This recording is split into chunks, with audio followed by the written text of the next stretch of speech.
Necesitamos hablar 5 minutos, dijo con esa sonrisa que siempre olía a consecuencias.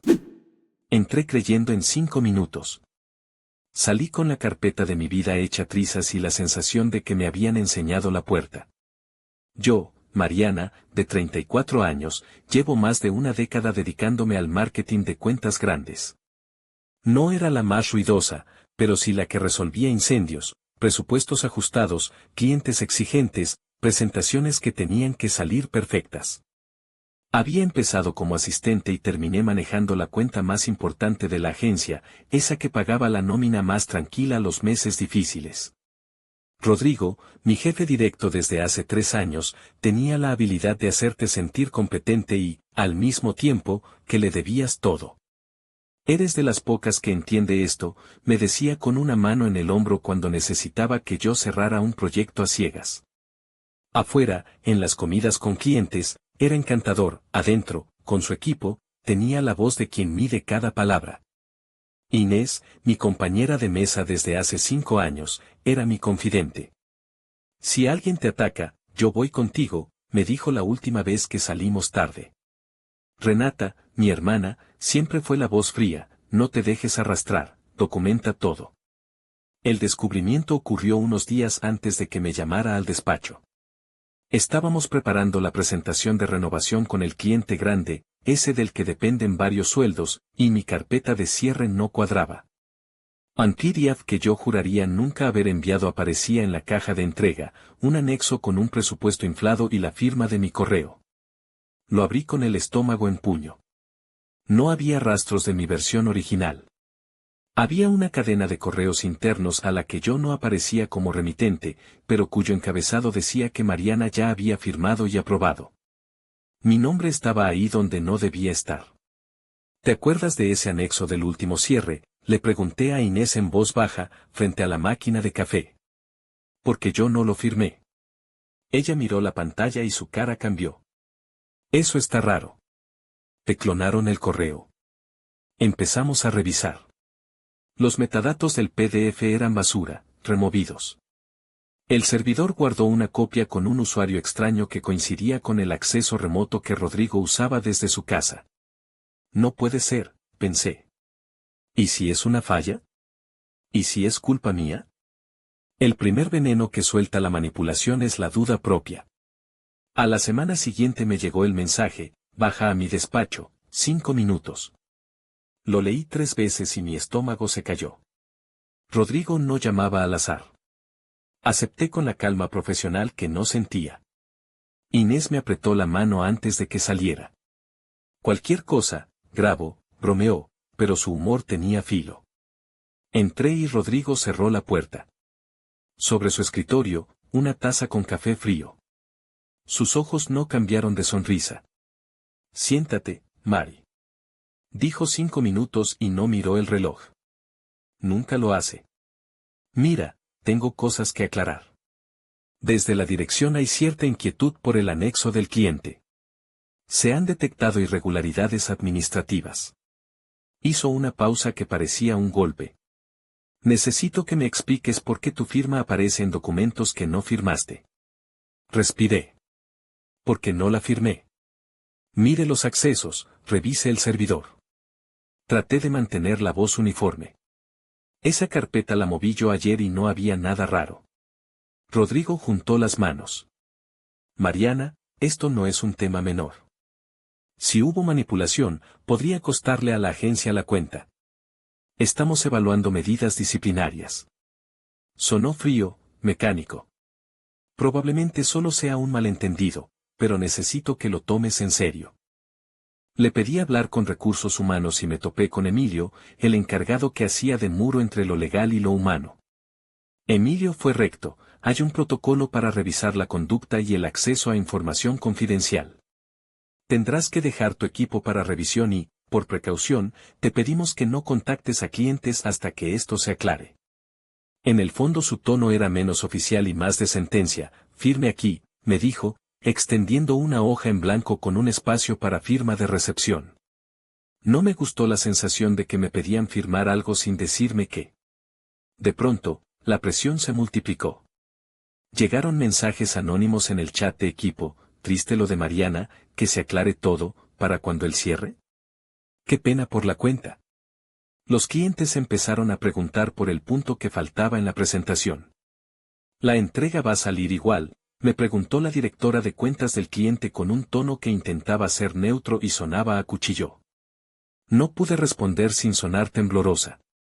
Empezaron a preguntarme cosas que yo no había hecho. ¿Fuiste tú quien corrige facturas? ¿Mariana firmó el anexo?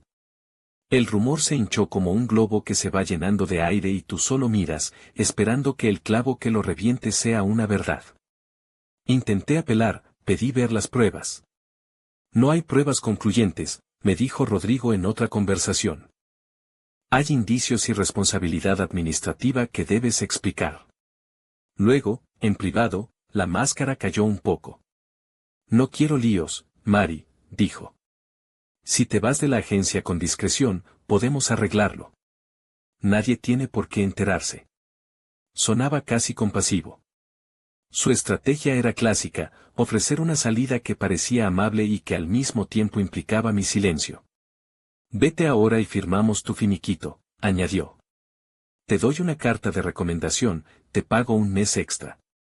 Puso la batuta y la esperanza en mi mano. Me negué. No voy a renunciar a algo que no hice por miedo a que me digan adiós. Respondí con la vergüenza y rabia mezcladas. Rodrigo inclinó la cabeza y dijo, ¿quieres que esto llegue al comité?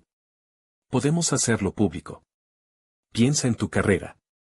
Fue la primera vez que el gaslighting se hizo tangible, convertirme en la culpable a pesar de no tener prueba y darme a elegir entre mi dignidad y mi pan. Al salir de su despacho, mi teléfono explotó, mensajes de compañeros, llamadas perdidas, notas de voz. Inés me esperaba con los ojos rojos en la recepción. Entré al servidor, dijo apenas me vio. Hay accesos desde una IP externa el día que se subió el PDF. Coincide con el horario en que Rodrigo dijo que estaba en una videollamada con el cliente. Yo tuve la clara sensación de que se había abierto una puerta enorme. ¿Qué estás sugiriendo?, le pregunté. Ella sostuvo mi mirada. ¿Qué lo hizo él? Lo que no sabemos es por qué. Empecé a revisar todo. Revisé mi correo desde mi casa, desde el celular, rastreé cada respuesta y cada copia que tenía en mi disco duro. En un correo olvidado encontré una conversación. Rodrigo escribía a su amigo en otra agencia sobre cómo remontar la cuenta de ese cliente sin tener que dividir comisiones. Hablaba de ajustar cifras y reubicar partidas para que algunos fondos quedaran en su control. El lenguaje era crudo. No había ciencia ficción aquí, era alguien hablando por escrito de malversación indirecta. Mis manos temblaron. Si esto llegaba a la mesa del cliente, podía significar una investigación y la ruina para la agencia. Entendí el miedo de Rodrigo. Entendí su apretón. Compartí lo que encontré con Inés y Renata. Renata, en su forma directa, dijo, esto se ve a kilómetros. Si puedes probarlo, no te calles. Pero la Universidad de la Vida me había enseñado otra lección, pruebas exactas, no suposiciones. A la semana siguiente, me llamaron a la oficina legal de la empresa. Allí estaba Emilio, con su carpeta siempre ordenada, y una abogada externa que no sonreía. Hemos decidido prescindir de tus servicios, me dijo Emilio. No había melodrama, solo la formalidad fría. Me explicaron que, por medidas de seguridad, no podían mantenerme en contacto con cuentas sensibles y que mi conducta estaba bajo revisión, por lo que lo mejor era una separación amistosa. Te liquidaremos conforme a la ley, añadió la abogada. Me entregaron un sobre con la oferta. Era lo que Rodrigo había ofrecido, sin negociación. Si lo firmas, queda todo cerrado. No me dejaron pensar. La presión en la oficina era tan grande que hasta el aire parecía decidir por mí. Salí de la oficina sin aire. En el estacionamiento me senté en el auto y lloré por primera vez sin pensar en la estrategia. Me sentí traicionada de una forma que no era solo profesional, era la sensación de que alguien que te dice confía en mí te usa el pecho como trampolín para saltar a otra parte. Llamé a Renata y la voz de ella fue un templo de calma, no firmes nada. Reúne todo. Guarda todo en 3 copias. Fue el primer mandato certero. Durante los días siguientes la agencia se convirtió en un iceberg con gente que se desplazaba por pasillos helados.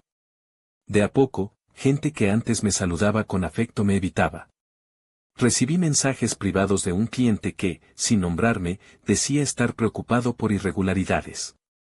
Otra vez la sensación de que mi nombre estaba siendo arrastrado por la corriente. Las redes internas empezaron a tener filtraciones anónimas, comportamiento inadecuado en procesos de facturación. La agresión es lenta y luego se hace redonda, lo que comenzó como una duda se convirtió en acusación. La primera vez que puse en evidencia lo que tenía fue una tarde, en mi sala, con Inés frente a su laptop. Le mostré la cadena de correos y la IP del acceso externo. Si vas por la vía legal, esto puede abrir una investigación, dijo ella. Pero debes hacerlo bien, cita, respaldos, fechas. Y me ofreció algo que no esperaba, yo doy testimonio si hace falta. Fue un acto que pesó tanto como hacer una denuncia formal. Presentamos una queja formal ante el cliente. No lo hicimos en tono vengativo, lo hicimos en tono profesional, con evidencia técnica que respaldaba nuestras dudas y con un pedido claro, revisen facturación y accesos. El cliente, sorprendido, abrió una auditoría. En paralelo, pedí asesoría legal externa. Un abogado me dijo que había que moverse con cuidado, si acusas y no pruebas, te pueden demandar por difamación, me advirtió. Pero si tu evidencia es sólida, puedes revertir la situación. Teníamos que tener paciencia y precisión. Entonces llegó el giro que cambió el panorama, la auditoría del cliente no solo confirmó accesos extraños, sino que detectó movimientos económicos que no estaban justificados. No era solo un anexo mal firmado, había partidas que se habían redireccionado a proveedores nuevos que, en la práctica, eran cuentas vinculadas a un tercero con lazos a personas cercanas a Rodrigo. Ese detalle fue la cuerda que tensó la hamaca. Ya no era mi palabra contra su sonrisa, era una traza financiera que conectaba. Cuando me enteré, sentí una mezcla de alivio y vértigo. El alivio, porque finalmente la evidencia hablaba, el vértigo, porque sabía que ahora Rodrigo haría todo para convertir el problema en mi culpa. Y lo hizo.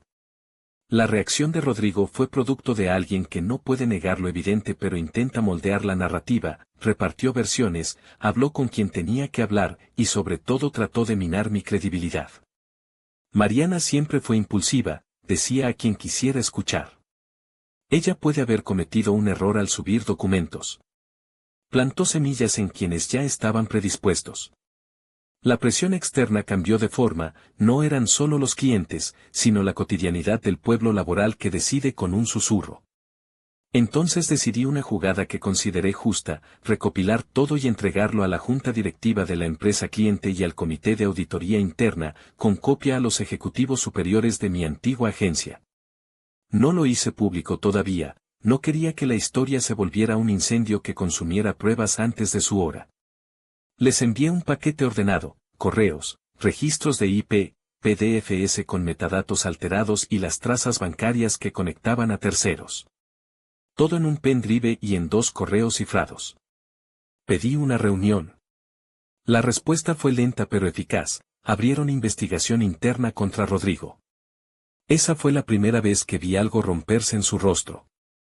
En una reunión con el cliente y la dirección de la agencia, Rodrigo intentó su mejor cara de sorpresa. Esto es increíble, dijo. Intentó parecer tan víctima como yo, pero los números ya estaban demasiado claros. Le preguntaron un detalle técnico y titubeó. No tengo la explicación ahora mismo, murmuró. Alguien en la presidencia le retiró la responsabilidad sobre la cuenta. El movimiento fue medido como una detonación, lo descolocó. No todo fue justicia instantánea. La agencia, por su parte, empezó a moverse en modo supervivencia. Prometieron auditorías, cambios de procesos, nueva dirección en la cuenta. A mí me pidió la abogada que mantuviera la calma, que continuara el proceso legal. Hay consecuencias, me dijo, y debes estar preparada. Consecuencias para todos, para los que se atrevieron a mirar para otro lado durante años y para quienes fabricaron un trato para salvar lo propio. El capítulo de la venganza no fue espectacular. No hubo escenas de confrontación pública estilo película. Fue más sutil y, en mi opinión, más certero, documentos colocados en manos de quien debía juzgar, testimonios coherentes y técnicos, y el ruido calculado y contenido. Rodrigo debió dar explicaciones ante un comité investigador. Se separó de la agencia mientras la investigación fiscal y administrativa avanzaba. Con el tiempo la noticia se filtró a círculos más amplios, en un lenguaje, la palabra investigación empezó a acompañar su nombre en correos internos y en llamadas. Pero la sensación de victoria se mezcló con algo agrio. Aunque la verdad comenzó a asomarse, había daños que no se arreglan con una carta de despedida. La palabra fue expulsada pese a distinto que fue investigado. La gente del sector te mira con ojos que tardan en creer. Perdí clientes potenciales por semanas, se cerraron puertas que antes estaban abiertas, y tuve que ver cómo compañeros que una vez apoyaron mis ideas optaban por la neutralidad. La gente se cuida, me dijo Inés en una de nuestras charlas largas. Prefieren no tomar partido. Y tenía razón. Decidí convertir esa amargura en acción. Empecé a tomar contratos por fuera, con gente que ya conocía, y a construir un nuevo proyecto. Abrí mi propia consultoría pequeña, con 2 personas, y aposté por transparencia radical, contratos claros, accesos auditables, backups externos.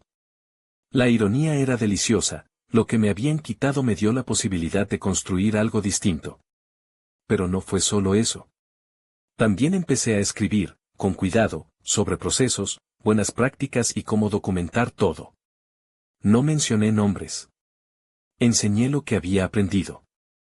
Actualización 1. La investigación interna terminó con cargos formales contra Rodrigo por manipulación de documentación y redirección de recursos.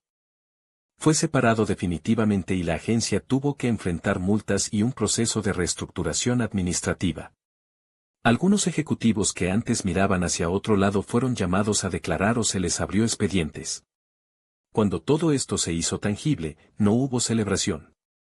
Hubo más bien una sensación extraña, la evidencia había pesado, pero también había mostrado cuán frágil es el tejido de confianza en una oficina. Mucha gente que antes me admiraba me veía ahora con la precaución de quien mira un instrumento delicado. ¿Qué sigue?, me preguntaban clientes y amigos. Yo respondía con honestidad, construir otra vez. La venganza fue, en realidad, consecuencia, un ajuste de cuentas profesional que devolvió un poco de equilibrio. No busqué humillar públicamente a nadie, lo que hice fue entregar pruebas a quien debía procesarlas y continuar mi camino. Aún así, hubo repercusiones personales. Recibí amenazas anónimas en mi buzón virtual, intentos por desacreditarme en redes con cuentas nuevas. Aprendí que la corrupción se defiende con violencia y con rumores, no solo con dinero. Mi vida cambió de formas que no imaginé. Perder un trabajo que definió años de tu identidad te deja un hueco que no se llena rápido. Pero también me enseñó la importancia de registrar, de tener testigos, de no ceder al chantaje de quien te ofrece salir en paz a cambio de tu silencio. Aprendí a exigir procedimientos claros y a no confiar solo en palabras bonitas. Aprendí que un jefe puede ser amigo en la comida y verdugo en el contrato. Actualización 2. Mi pequeña consultoría cumplió 1 año y, sin querer, ganó la confianza de 3 clientes que valoraron la transparencia. Inés continúa a mi lado como socia técnica y Renata ya no me llama solo para aconsejarme, me ayuda a revisar contratos. Rodrigo, por su parte, enfrenta sanciones profesionales y busca trabajo en lugares muy distintos a los que aspiraba. No hubo película, no hubo final perfecto. Hubo consecuencias, administrativas y personales, y, para mí, una mesa vacía en una oficina donde alguna vez creí que los afectos bastaban. La reflexión final no tiene encantamientos ni moralejas bonitas, la justicia existe, a veces, pero no siempre llega con celebraciones. Hay que construirla con pruebas, paciencia y aliados. Y también hay que aceptar que algunas traiciones dejan cicatrices que no se quitan con una carta de despido.